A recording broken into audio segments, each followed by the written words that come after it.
Hi, I'm Susan and I work with South Lanarkshire Leisure and Culture doing textiles. Today we're going to do some hand embroidered stitches, looking at 5 different stitches, 3 textured ones that you could use in embroidery. We're going to look at some hand embroidery stitches today that can create a kind of textured effect. I've chosen 5 stitches, although the first one and probably the second one I know a lot of you already have used a lot of times. But we'll start with stretching a piece of fabric in your embroidery hoop and threading a piece of embroidery floss or pearly cotton. I've drawn 5 lines in this white cotton just to keep me straight. And I'm starting left hand, going to right. We're going to do a back stitch.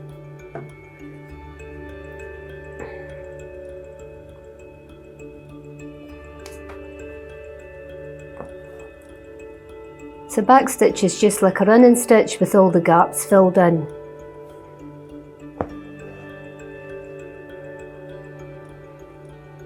You're going back where your stitch came out.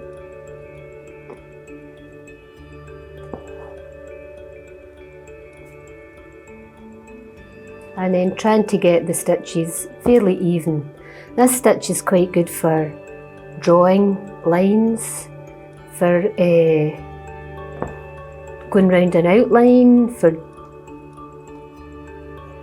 general sewing as well. If it wasn't on the embroidery hoop, you can kind of get through it a little bit quicker, but it's nice to keep it flat. So.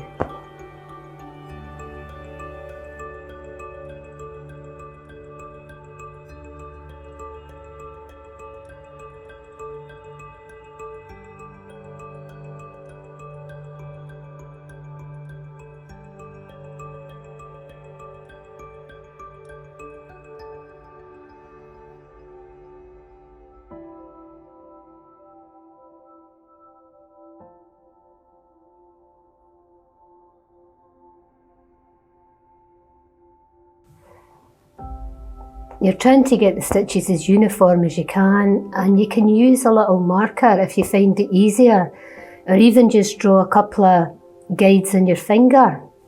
But it's just as easy to do it by eye, I think.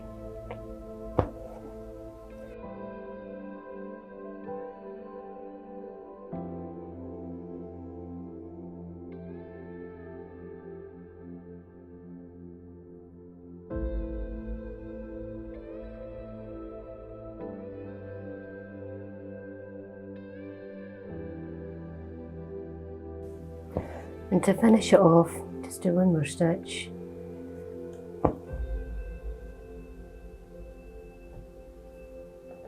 And knot it at the back. So all I'm doing is going under one of my other stitches and tying a knot. And then going through the actual thread and trimming it.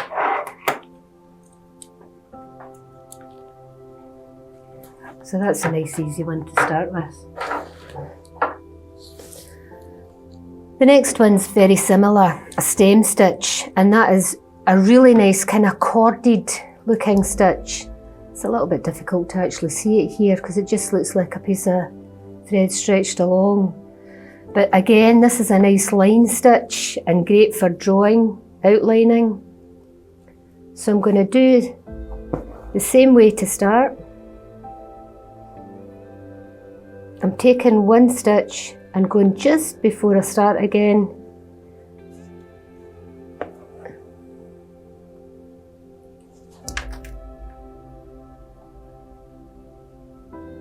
And then the same as before, except when I put my needle in,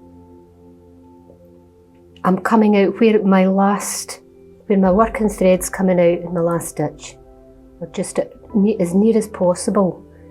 You're trying to keep it all going in the same direction, so you have sort of little kind of waved lines, and that forms a cord. So get a wee bit tighter.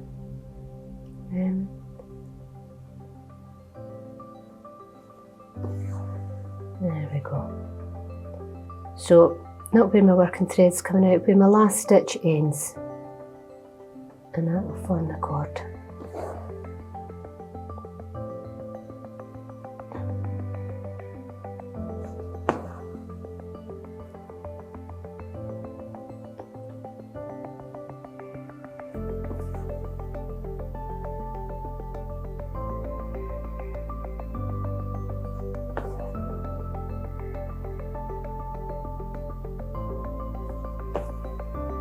So depending on what kind of thread you're using, you can get quite a deep cording.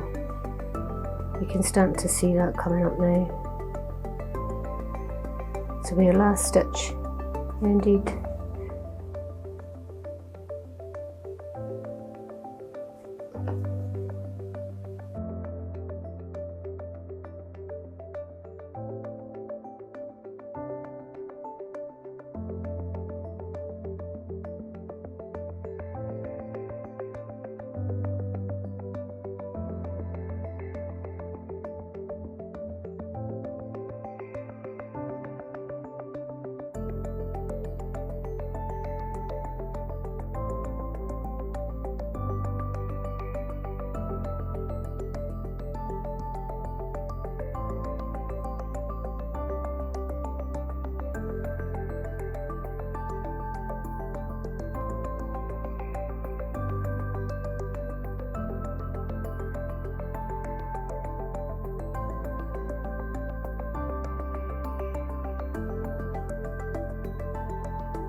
And to finish, I'm just going to do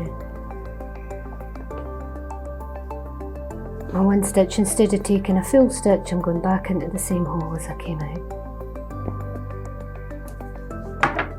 Same as before, just tying it off.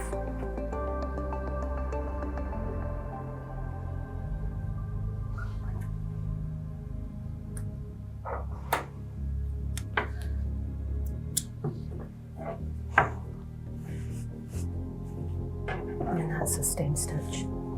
I'm leaving these wee bits so you can write a little, got a bit of space to write which stitches they are at the side. It's quite good to keep a stitch diary, and then you can go back and look them all up.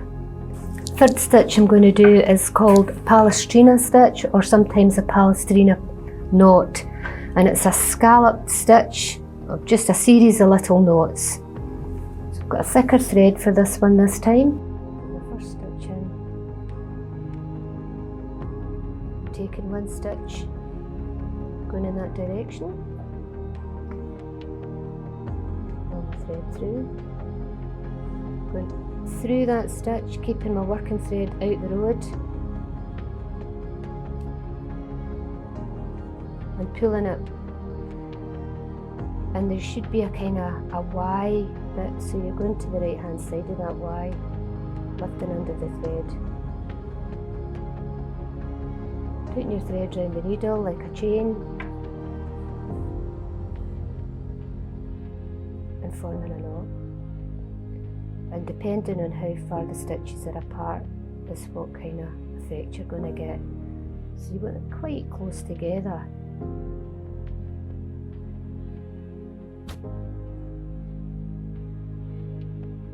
So under the right hand side of it. Pull them up.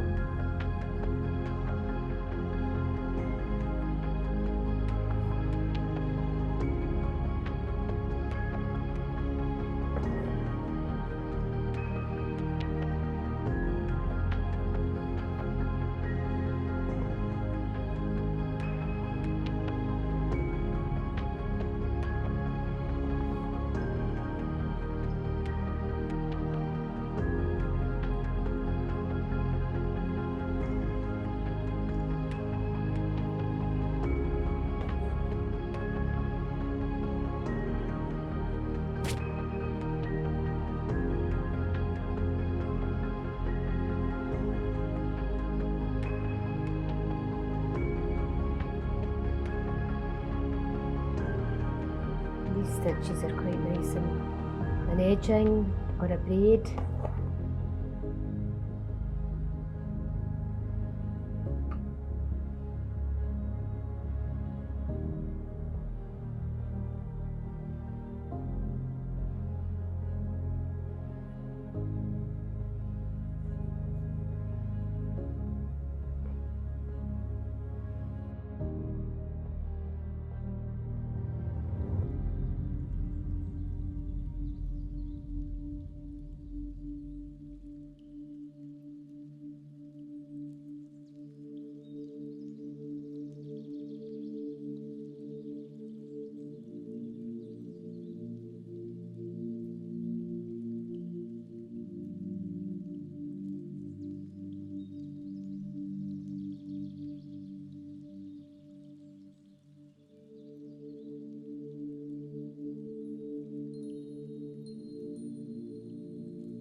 That's a Palestrina, a wee bit jumbly.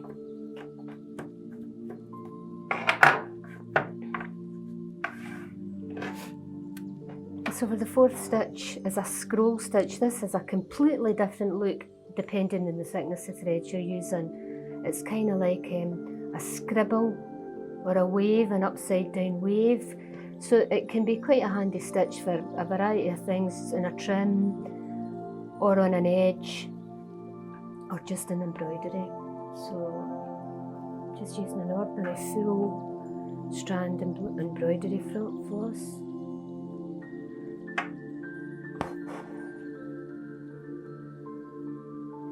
And basically what it is a chain stitch, but you're going vertically all the time at a slight angle. I'm going to put my needle just a wee bit at an angle from right going down to left. Now my thread here has got to go round the back. First, my working thread is going round the back and then round the front under the needle. So that's your full chain. You want to try and keep the tension the same so it doesn't loop too much.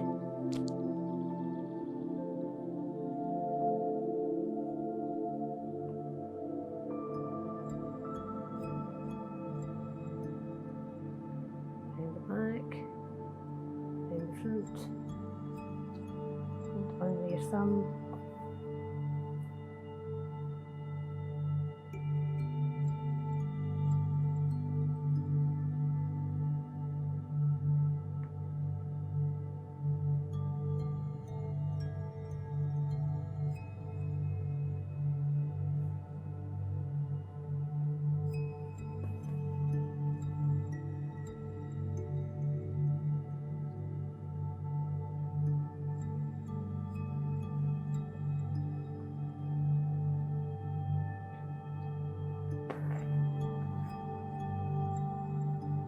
This is called a scroll stitch, so you can see the little scrolls forming now.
And that's a scroll stitch, so the tension's got to be quite even. I've got a couple of loose stitches here, but I don't know if it's because of...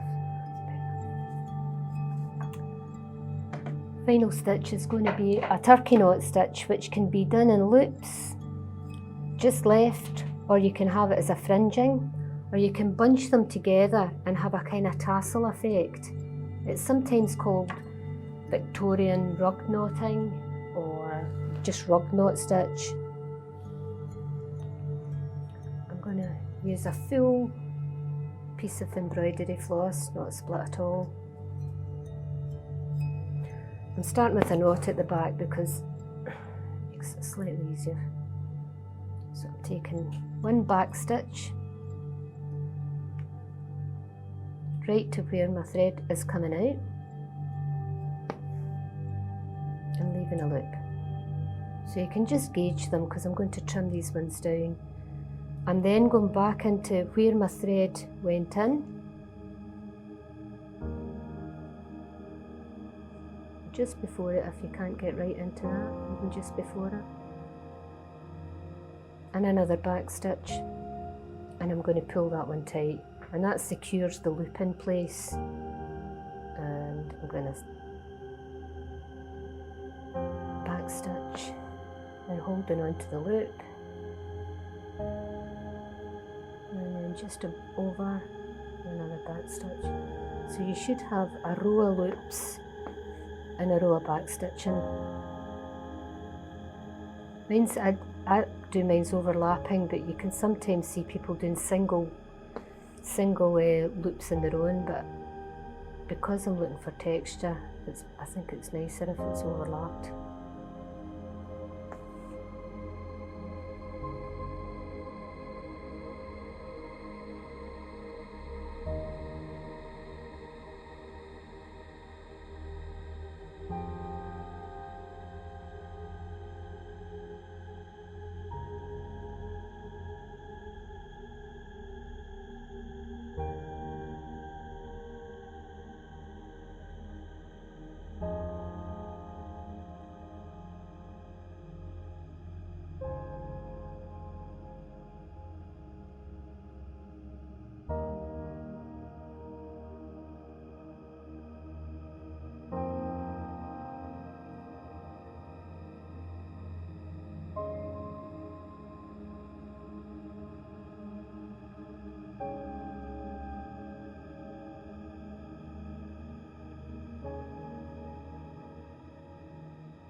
It's a turkey knot stitch, so you can get a little fringe.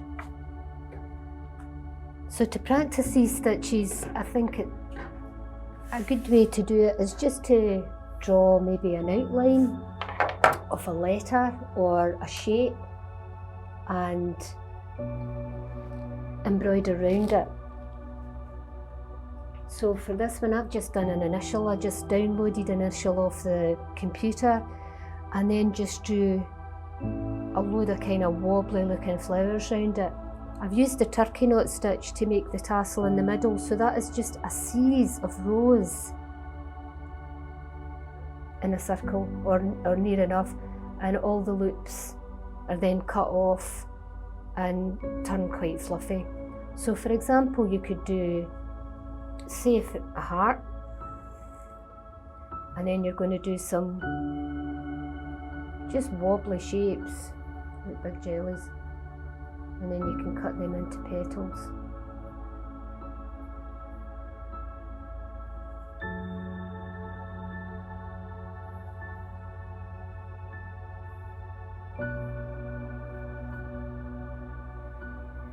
Just echoing right round, and that's a good way to practice these embroidery stitches, by doing running stitches right down into your heartlet outline, just a series of them, maybe following the shape of your flower,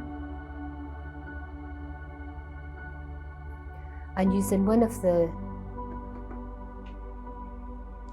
outline stitches, the textures like a Palestrina or a stem stitch or a scroll stitch to outline each petal, and not putting an outline round the heart at all, so your negative space is what's getting defined. Okay.